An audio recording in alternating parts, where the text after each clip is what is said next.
우리 하나님의 말씀 같이 보시겠습니다. 창세기 44장 1절 말씀부터 13절 말씀까지 우리 같이 보시겠습니다. 창세기 44장 1절 말씀부터 13절 말씀까지입니다. 우리 찾으셔서 한 절씩 같이 교독하겠습니다. 요셉이 그 청지기에게 명하여 가로되 양식을 각인의 자루에 실을 수 있을 만큼 채우고 각인의 돈을 그 자루에 넣고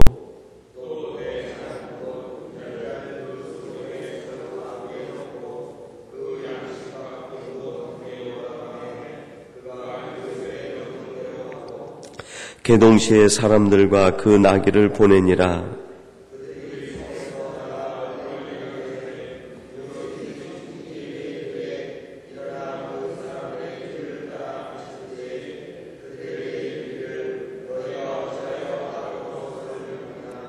이것은 내 주인이 가지고 마시며 늘 점치는 데 쓰는 것이 아니냐. 너희가 이같이 하니 악하도다 하라. 그들이 그에게 대답하되 우리 주여 어찌 이렇게 말씀하시나이까. 이런 일은 종들이 결단코 아니하나이다.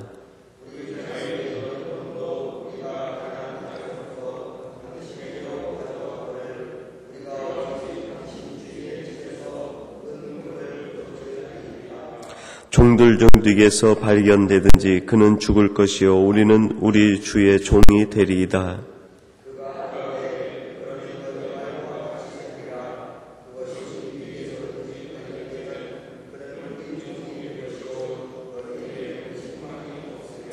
그들이 각각 급히 자루를 땅에 내려 놓고 각기 푸니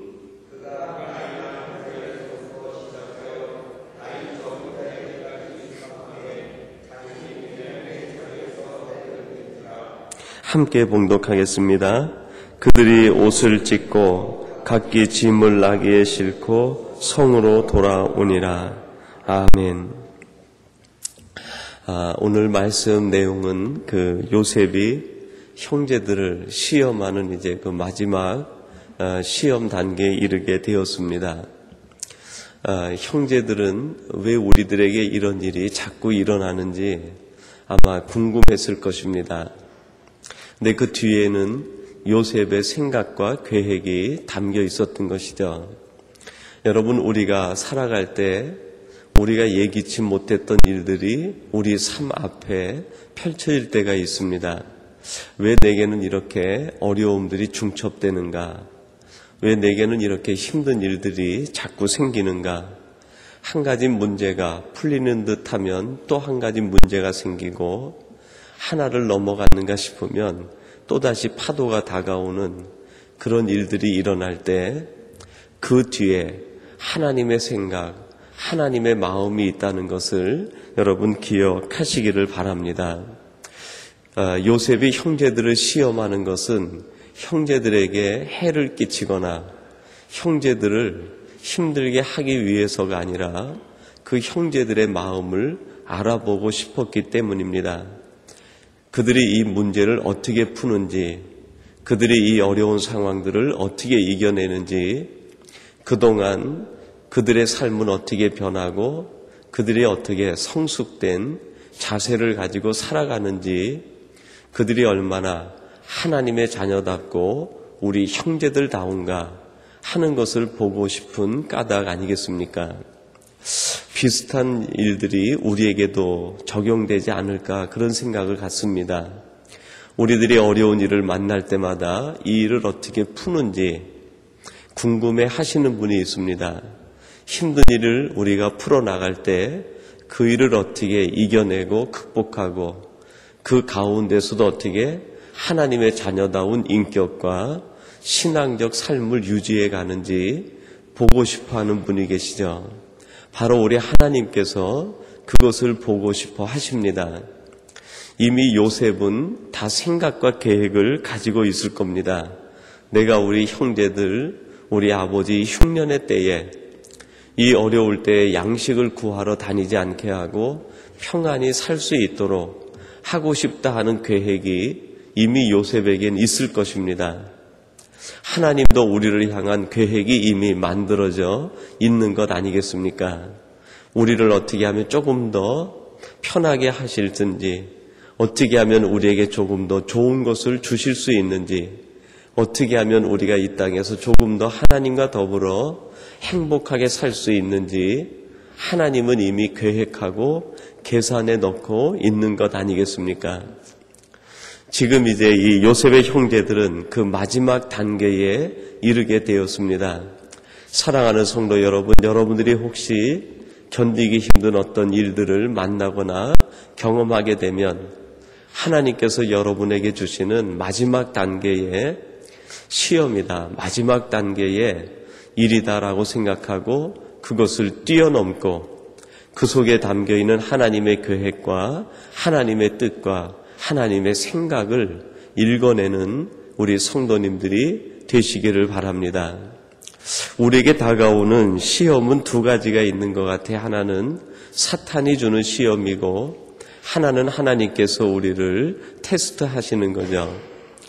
마태복음 4장에 보면 예수님께 와서 사탄이 시험을 합니다. 정확하게 시험이라기보다는 유혹이라고 하는 것이 맞을 것 같아요. 사탄은 우리를 시험하는데 어떻게 시험하는가? 넘어지게 하기 위해서 유혹하고 우리를 타협하게 만들고 우리를 하나님으로부터 가까이 하는 것이 아니라 세상과 더 가까이 만드는 것, 그것이 사탄이 하는 시험이고 사탄이 하는 유혹이라고 할 수 있겠습니다. 그러나 하나님이 우리에게 주시는 시험은 무엇입니까? 힘들고 어려워 보이지만 그것을 이겨내면 어느새 그 사이에 우리의 인격이 자라고 신앙이 성숙해져 있고 우리의 삶이 이전보다는 더욱 단단해지고 더 든든해지고 믿음으로 성장해 있는 것을 보게 됩니다. 하나님께서 우리에게 주시는 것은 넘어뜨리려고 하심이 아니라 오히려 우리를 단련하셔서 정금같이 만들고 하나님의 놀라운 축복을 담아서 우리에게 주시기 위한 까닭 아닙니까? 모디 목사님께서 그런 얘기를 했습니다. 하나님은 우리에게 축복을 주실 때 고난이라고 하는 검은 보자기에다 싸서 축복을 주신다 그랬어요. 하나님께서 우리에게 축복을 주시려면 이왕 주실 것 같으면 황금 보자기나 비단 보자기나 이런 데다 싸다 주시면 얼마나 좋겠어요. 근데 하나님은 그렇게 하지 않으시고 고난이라고 하는 검은 보자기에다 하나님의 축복을 싸서 주신다는 겁니다. 여러분 앞에 놓여있는 검은 보자기들, 그 고난이라고 하는 또 문제, 숙제라고 하는 보자기들이 있을 때마다 두려워하지 마시고 달려들어서 하나님 앞에 감사하는 마음으로 그 고난의 보자기를 풀어제치면 그 속에 하나님의 놀라운 축복이 담겨 있는 줄로 믿습니다. 오늘 말씀에 보면 12절에서 이런 말씀을 합니다. 그가 나이 많은 자에게서부터 시작하여 나이 적은 자에게까지 수탐하며 잔이 베냐민의 자루에서 발견된지라 얘기합니다. 형제들이 이제 전날 그 요셉과 함께 큰 잔치를 이루고 나서 깊은 잠에 빠졌을 때 요셉이 청지기에게 이야기합니다. 너희들은 각각 그들이 가지고 온 것들을 베냐민의 그 돈자루, 곡식자루에다 넣고 돈도 넣고 내가 즐겨 쓰는 잔도 거기에다 집어넣으라. 그래서 청지기들이 그대로 했습니다. 그걸 모르는 형제들이 집으로 너무나 즐거운 마음으로 떠나게 되었어요. 이렇게 환대를 받으리라고는 생각도 하지 못하고 애굽의 가장 높은 권좌에 있는 총리와 함께 식탁에 마주 앉아 식사를 하고 담소를 하고 고향 얘기를 하고 그렇게 즐겁게 얘기하다가 집으로 돌아가는 길에 어찌 어려운 일이 있으리라고 생각이나 했겠습니까? 더구나 감옥에 있었던 시므온, 그 형제를 데려오기 위해서 아버지에게 간청을 해서 베냐민을 데리고 내려와서 모든 일들이 순조롭게 진행되는 것처럼 보였습니다. 아마 그들은 콧노래를 하면서 자신들이 즐겨 부르는 노래를 부르면서 고향으로 가는 길이었을 것입니다. 그때 급히 그 뒤에서 그 총리의 요셉의 청지기가 쫓아오더니 너희들이 도둑이라는 것입니다. 우리 주인이 즐겨 쓰는 잔이 있는데 너희들 중에 한 사람이 그것을 가져갔다는 것이죠. 형제들이 얘기합니다. 그런 일이 있을 수도 없고 우리들은 정직한 사람인데 만약에 우리 곡식 자루에서 그것이 나오면 그 사람은 죽을 것이고 우리들은 모두가 다 당신네들의 종이 되겠습니다. 그 총리의 주인의 우리가 종이 되겠습니다. 그렇게 얘기했더니 청지기가 그럼 너희들이 말한 대로 하라 하면서 곡식 자루를 풀었는데 결국 어디에서 나오게 됐습니까? 베냐민 자루에서 그 잔이 나오게 되었습니다. 여러분, 말대로 하면 일을 깨끗이 처리할 수 있는 방법이 있습니다. 베냐민을 죽이고 우리들의 결백을 주장하면 일이 끝나는 것입니다. 그런데 형제들이 오늘 이 사건 내용을 전체를 보면은 베냐민 자루에서 나왔음에도 불구하고 베냐민에 대해서 한마디 원망하는 말이 없습니다.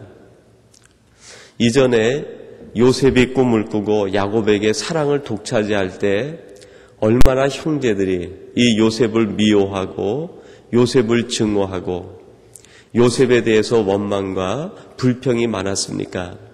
지금 요셉은 일을 이렇게 만들어 놓고 형제들이 베냐민에 대해서 어떻게 생각하는가 하는 것을 보고 싶었던 것 아니겠습니까?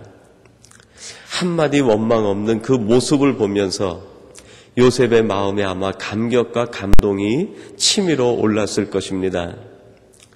때때로 하나님께서 우리에게 이런 모습을 보고 싶어 하는 것 아니겠어요?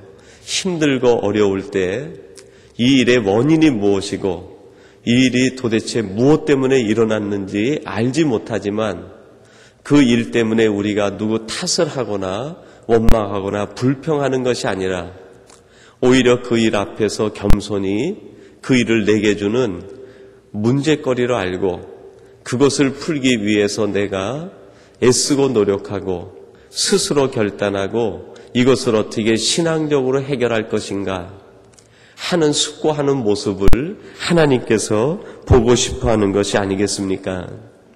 여러분, 이 일이 일어났을 때 형제들이 어떻게 합니까? 13절 말씀에 보니까요.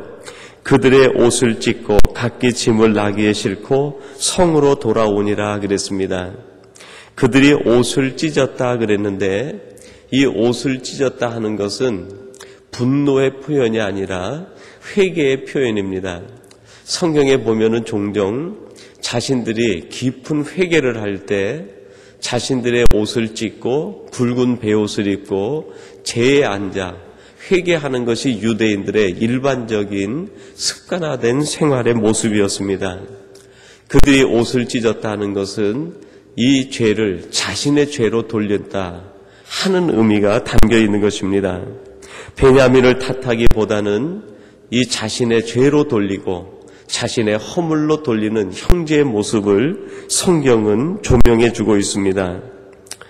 마땅히 이들이 한마디만 하면 이 문제를 해결할 수 있는데 그렇게 하지 않고 자신들의 허물로 자신들의 일로 받아들이는 성숙된 모습을 우리들에게 보여주고 있습니다.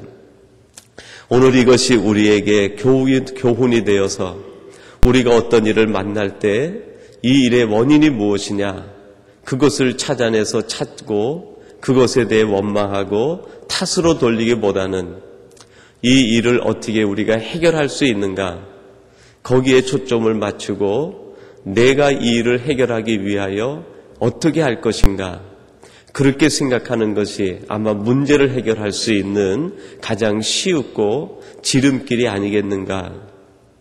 그 다음에 형제들을 보면은요, 자기 자신을 먼저 희생시킬 것을 결단하게 됩니다. 본문 말씀에서 좀 벗어났는데요, 33절 말씀입니다. 이제 베냐민의 이 상황을 보면서 유다가 이 베냐민을 변호하기 시작하는데요. 33절에서 이렇게 베냐민을 향해서 변호를 합니다. 함께 우리 33절 말씀을 봉독해 보겠습니다. 청컨대 주의 종으로 아이를 대신하여 있어서 주의 종이 되게 하시고 아이는 형제와 함께 도로 올려 보내소서.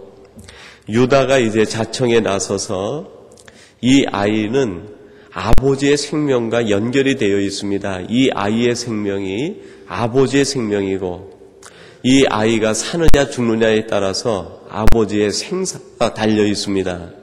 그러므로 이 아이는 해를 입을 수 없으니 비록 자루에서 이 아이의 자루에서 그것이 나왔다 할지라도 이 아이는 형제들과 함께 돌려보내고 저를 오히려 잡아서 종으로 삼든지 주인의 마음대로 하소서 하는 간청을 하게 됩니다. 여러분이 간청이 요셉에게 어떤 의미로 다가왔는지 이해하려면 유다가 요셉을 애굽에 팔 때 어떤 역할을 했는지 우리가 보는 것이 중요합니다. 창세기 37장 26절과 27절에 보면 이 유다가 요셉을 애굽에 팔기로 결정을 합니다. 한번 찾아볼까요? 창세기 37장 26절 27절 말씀입니다. 창세기 37장 26절 27절 우리 같이 한번 봉독하겠습니다. 유다가 자기 형제에게 이르되 우리가 우리 동생을 죽이고 그의 피를 은닉한들 무엇이 유익할까? 자 그를 이스마엘 사람에게 팔고 우리 손을 그에게 대지 말자. 그는 우리의 동생이요 우리의 골육이니라 하며 형제들이 청종하였더라.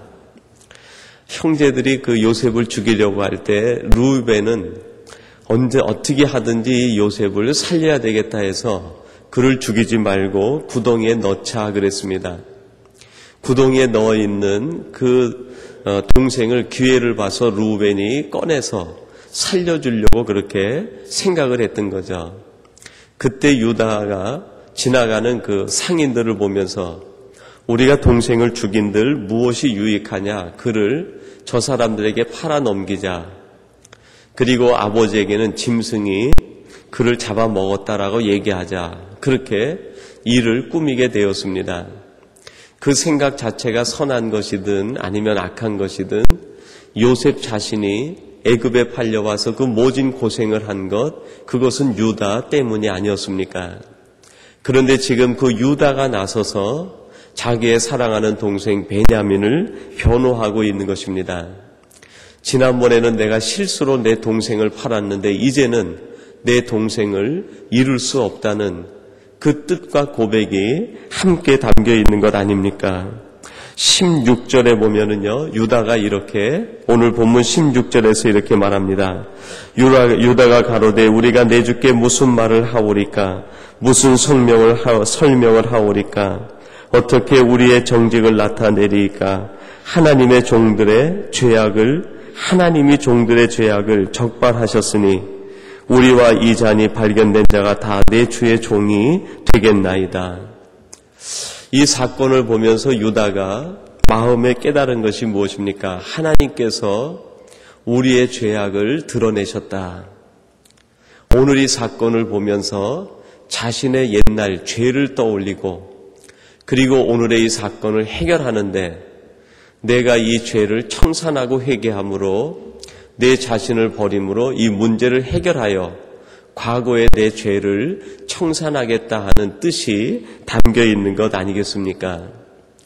이런 유다의 변호를 요셉이 듣고 난 뒤에 다음 이제 본문 말씀으로 다음장으로 넘어가면 요셉이 그 마음을 주체하지 못하고 자기 종들을 전부 내보내고 형제들 앞에서 자기 자신의 정체를 드러내게 됩니다. 여러분, 문제를 해결하는 일들이 오늘 이 성경 말씀 속에 기록이 되어 있는 것 아니겠습니까? 첫째는 어떻게 해야 됩니까? 문제 앞에서 원망하고 탓을 하기보다는 오히려 이 문제의 원인과 동기가 내게도 있음을 알고 그 문제를 내 것으로 받아들이는 것, 그것이 문제 해결의 지름길이라는 것입니다. 그리고 두 번째는 자기 자신을 먼저 희생할 각오를 하면 문제가 의외로 쉽게 풀리게 됩니다. 내가 희생하지 않고 나는 손해보지 않고 나는 빠져나오면서 문제를 해결하려고 하니까 문제가 더 힘들어지는 것이지, 내가 고통받고 내가 희생할 것을 각오하면 의외로 문제는 쉽게 풀리고 답은 가까운 데 있는 것을 알 수 있게 됩니다. 그리고 우리 믿음의 사람들은 거기에서 한 걸음 더 나아가 오늘의 사건을 통하여 과거의 나를 돌아보고 과거의 죄를 뉘우치는 진실된 자세가 우리에게 있어야 될 것입니다. 오늘 이루어지는 모든 일들은 우연히 일어나는 일은 하나도 없습니다. 우리는 하나님의 섭리와 하나님의 절대 경륜을 믿고 살아가고 있지 않습니까? 오늘 우리가 이렇게 깨워 새벽에 나와 하나님 앞에 예배하는 것도 우리의 의지 때문이 아니라 하나님의 섭리요, 하나님의 도우심이요, 하나님의 강권하심과 하나님의 인도하심이 오늘 우리의 걸음을 여기로 인도하셨다고 우리는 그렇게 고백하지 않습니까? 오늘 우리 앞에 펼쳐지는 내 앞의 일이나 세계 우리가 알지 못하는 곳에서 이루어지는 그 일도 하나님이 계획하시고 섭리하는 일이라고 우리는 확신합니다. 그러므로 오늘의 사건을 내게 주신 사건으로 받아들이고 해석할 때 거기에서 우리는 좀 더 성숙하고 놀라운 하나님의 섭리와 계획들을 발견해낼 수 있을 것입니다. 오늘의 형제들의 모습을 보면서 우리는 우리가 만나는 위기나 문제나 어려움을 어떻게 대할 것인지 지혜를 얻고 그 문제를 믿음으로 다루고 신앙적 성숙을 이뤄내는 데 도구가 되도록, 수단이 되도록 변화시켜 우리의 신앙의 유익을 삼는 우리 복된 성도님들이 되시기를 주님의 이름으로 축원합니다. 우리 같이 기도하겠습니다. 하나님 아버지 감사합니다. 요셉은 형제들의 마음을 알고 싶어서 마지막 한 가지 시험을 하게 됩니다. 때때로 하나님께서는 우리의 마음을 보시고 싶어서 우리 앞에 검은 보자기에 고난이라는 것을 놓기도 하시고, 때로는 우리를 단련하시고 성숙시키기 위하여서 우리를 훈련의 길로 보내는 것을 압니다. 하나님, 그럴 때마다 저희들 낙심하지 않게 하시고 넘어지지 않게 하시고 오히려 우리 앞에 있는 그것을 믿음으로 받아들여 신앙적 성숙을 이루는 도구로 변화시키는 사람들이 되게 하여 주시옵소서. 우리 앞에 있는 모든 일들 속에서 원망하고 탓을 하기보다는 하나님께서 내게 주신 축복의 도구로 알아 내게 주신 하나님의 은혜로 받아들이는 성숙함이 있게 하여 주시옵소서. 문제를 풀어나갈 때 오히려 내 자신을 희생할 걸 각오하고 그 문제를 대하면 쉽게 문제가 풀리는 것을 깨닫게 하셔서 하나님이 주는 지혜로 우리 앞에 있는 모든 고난과 어려움들을 이겨내는 믿음의 사람들이 되게 하여 주시옵소서. 유다의 변호와 유다의 말을 함께 묵상하면서 자신이 희생할 걸 결정하고 오늘의 사건을 통하여 자신의 옛날의 죄를 회상하며 겸손히 회개하는 모습을 보게 됩니다. 하나님, 오늘 앞에 우리 앞에 오늘 펼쳐지는 모든 사건들이 하나님께서 계획하신 일임을 깨달아 그 사건들을 보면서 하나님의 살아계심을 체험하며 우리 자신을 돌아보는 성숙된 사람들이 되게 하여 주옵소서. 오늘도 이 새벽을 깨우며 하나님 앞에 기도하며 간구하며 하루를 시작합니다. 하나님께서 우리의 손을 붙잡아 주시사 하나님이 원하시는 곳으로 우리를 인도하여 주시옵소서. 그리하여 오늘도 하나님으로 인하여 감사가 넘치게 하시고 하나님만으로 행복한 복된 날이 되게 해 주옵소서. 오늘도 이 새벽을 깨우고 기도하시는 모든 성도님들의 기도와 간구가 하나님 보좌에 연락되어지게 하시고 하늘 문을 여는 기도가 되게 하여 주시옵소서. 예수님의 이름으로 기도하옵나이다. 아멘.